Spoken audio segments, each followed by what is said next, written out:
You know, when I was a Muslim, my go-to line anytime a Christian brought up scripture was this: the Bible's been changed, corrupted. What was given to Moses and every other prophet and Jesus was not what we have today. End of story. Shut the conversation down. Get out of my face, you evangelistic Christians. And to be honest, I was really stuck in that. Because if the Bible was corrupt, then I didn't have to read it. I didn't have to wrestle with Jesus. I didn't have to let him impact me. I didn't have to explain any prophecy. I didn't have to think through the cross. None of it mattered because, it was changed. Duh. And it was a shortcut to intellectual comfort, not truth. Because the Quran is not changed. The Quran is directly from God through Muhammad to us. But if I'm honest with you, that excuse towards the Bible fell apart the moment I actually looked at the book.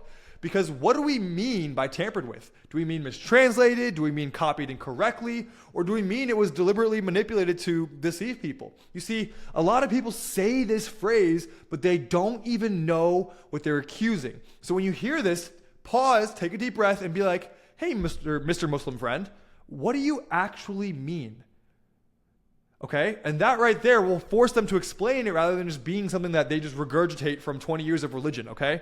So let's look at the claim itself. Islam says the Torah and the gospel were sent by God. Surah 546 literally says, we sent Jesus, son of Mary, confirming the Torah before him, and we gave him the gospel. This is Allah speaking. So here's the question. When was it changed? What verse changed? And where's the evidence? And what theological implications does this have? Because you cannot just throw a claim like corruption out there without proof. That's not skepticism, that's suspicion. And suspicion is not truth-seeking. It's actually a fear-based deflection, a stiff arm. So when I finally got bold enough to look into manuscript history, I was stunned.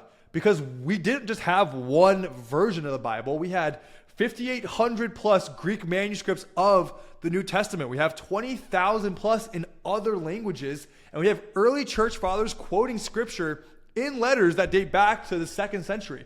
We have the Dead Sea Scrolls confirming the Old Testament that we read today is word for word what was read before Islam ever existed.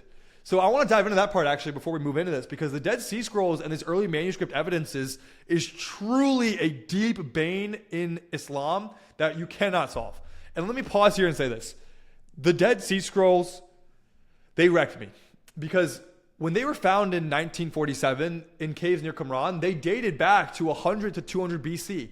That's before Christianity. That's before the church, and that's before the New Testament. And you know what they contain? The entire scroll of Isaiah, word for word, and massive portions of Genesis and Exodus, Psalms, and more, with almost complete textual reliability. And if there's any issues, it's usually a word error and nothing with any theological implication.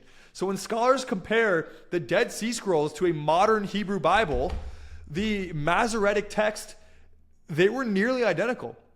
And yeah, I want to hit on that. The minor spelling variations, that's it, okay? Not a single doctrine changed, not a single core belief altered. So this idea that the Bible was rewritten later, it's simply not supported by history. Now, maybe the Torah could be rewritten later, but then Islam really falls on itself. So if you're going to accuse the Bible of being corrupted, you better come with something more than, hey, my imam said so. Or that's something I learned 10 years ago that I really haven't given my own academic and intellectual curiosity and integrity behind. So maybe now you're thinking, okay, well, what about these versions of the Bible? There's NIV, there's ESV, there's KJV, NLT, ABC, NBA, NFL football. Let me tell you something.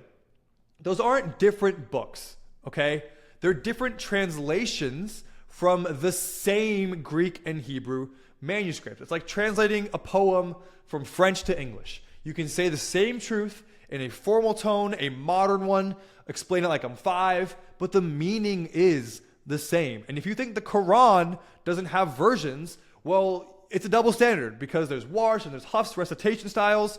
Surah 98 is translated in one place as the worst of the worst of creatures, and elsewhere as the worst of created beings. And why does the Arabic word daraba in 434 get translated as strike and beat and hit, depending on the translator? It doesn't change anything. Do you see that? Like, translation doesn't mean corruption. It means languages evolve, but the truth behind the text stays rooted. So whenever I hear a Muslim saying the Bible's been corrupted, I'm like, you clearly have, one, a double standard, and two, you really haven't looked behind what this is. So why does this myth persist? Well, it's because the Bible doesn't challenge ideas. It challenges the entire core of Islamic identity. Because if the Bible is true, the cross matters, Jesus is Lord, and then now you're accountable, not just to a list of rules, but to a relationship with a holy God who loves you so much that he came down to earth to walk with you and take your place. The idea of the Bible being corrupted has nothing to do about manuscripts. It's actually just about managing discomfort with 99% of Muslims. And it's easier to accuse Christians of this than to investigate. It's actually safer to discredit them than to surrender to it. But the thing is, truth doesn't bow to your fear and your comfort. Truth actually goes right through it like a freight train. And let me speak this with love, because I don't want this to come off in the wrong way. I do believe that Muslims have some of the best hearts in the world, right? But let me give this with love. If the Bible is false, prove it. And not just with feelings, not just with YouTube comments, not sending TikToks or 10-minute YouTube videos, with real textual history and real academic integrity. Because if it's true, then what you're running away from is God himself. And the Bible has been the same for centuries. Don't forget that Jesus fulfilled over 300 Old Testament prophecies. He died on a Roman cross, confirmed by Christian, Jewish, secular historians, everyone in between. And then he rose, and the tomb is empty. And his spirit is alive in those who call on him with their full hearts today. So don't just dismiss this Bible. I dare you to read it. Because if you say you want truth, you should read the Gospels. Start in John and then ask God, not a scholar, ask God himself if it's real. And that's where these raw testimonies of Jesus encounters come. Because truth isn't going to fear examination. Truth doesn't fear challenges. And Jesus doesn't run from your doubts, but he will meet you right in the middle of your search. That's how it started for me. The more I tried to disprove this book right in front of me, the more I got absolutely humbled over and over and over and over and over again. And the more I realized, wow, this thing, actually after reading it, is such a beautiful piece of text. And there's nothing to gain out of this. Like, me becoming Christian makes me lose everything I love in this world. Why would anybody follow this? Right? It's not like Islam where there's things to gain, where you gain stuff over and over. You gain promises of heaven, and you gain all the oral stories of the 72 virgins, or all these things, and community and people around you and loyalty, and you gain exclusive religion. No, Christianity is not like that at all. So I'm going to end it with this. If you say the Bible's been corrupted, the way I would handle this with a Muslim is, one, be patient, be a doctor. If I go to a doctor and I'm like, hey, I have this pain in my left side of my body, he's not going to just be like, oh, I know exactly what's that. He's going to ask me 45 different questions to figure out exactly what I mean, how long I've been feeling it, how intense is the pain. And you can be that surgical when Muslims gave you these objections. Like, just ask, what do you mean 10 times in a row? And you'll realize, or maybe they will realize, they have no idea what they mean.